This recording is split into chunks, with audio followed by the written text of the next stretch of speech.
Camellia sinensis merupakan minuman non-alkohol yang banyak digemari oleh masyarakat.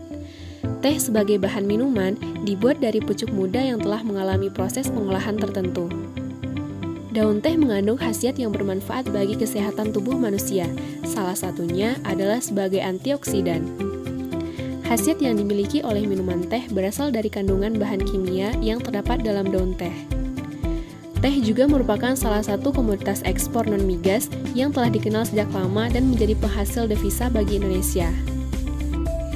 Tanaman teh merupakan tanaman perkebunan yang mempunyai kemampuan produktif relatif lebih cepat dibandingkan tanaman perkebunan lainnya. Umur ekonomisnya dapat mencapai 70 tahun, sehingga akan dapat memberi peluang bisnis yang cukup handal pada kondisi pasar yang cenderung naik turun.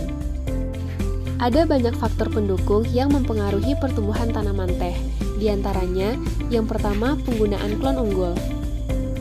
Klon merupakan hasil perkembangbiakan material tanaman terseleksi dengan cara vegetatif atau aseksual.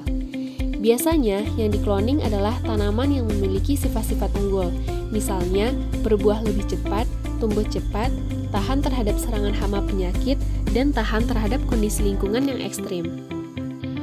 Mulai tahun 1998, Pusat Penelitian Teh dan Kina telah mengeluarkan klon-klon unggul dengan produksi yang tinggi serta mutu hasil olahan yang baik.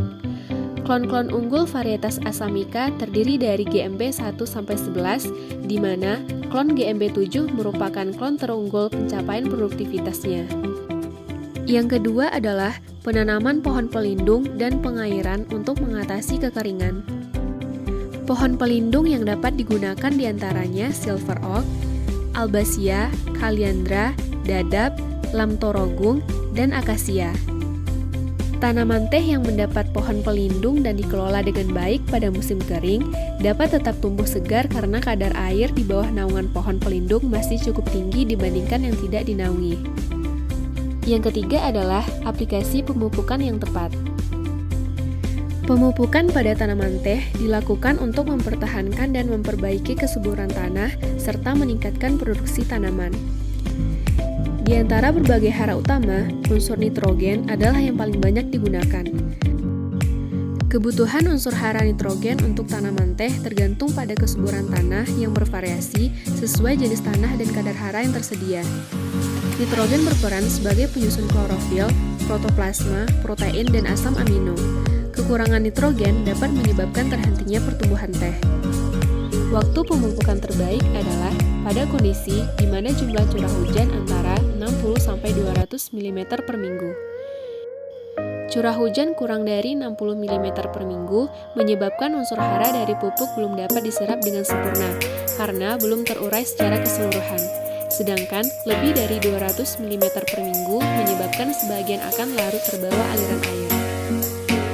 Pemupukan diberikan pada daerah akar yang aktif sekitar 30-40 cm dari perut teh pada kedalaman 10-15 cm. Pada tanah miring, pupuk diberikan pada rorak yang dibangun, sedangkan pada tanah datar dapat ditaburkan pada kebun yang tanaman tehnya sudah menutup. Dan yang keempat adalah pemeliharaan tanaman. Pemeliharaan tanaman memegang peranan dalam peningkatan produktivitas sebesar 15%. Pemeliharaan tanaman dapat mencakup perawatan daun pemeliharaan, pemetikan, pengendalian organisme pengganggu tanaman atau OPT, dan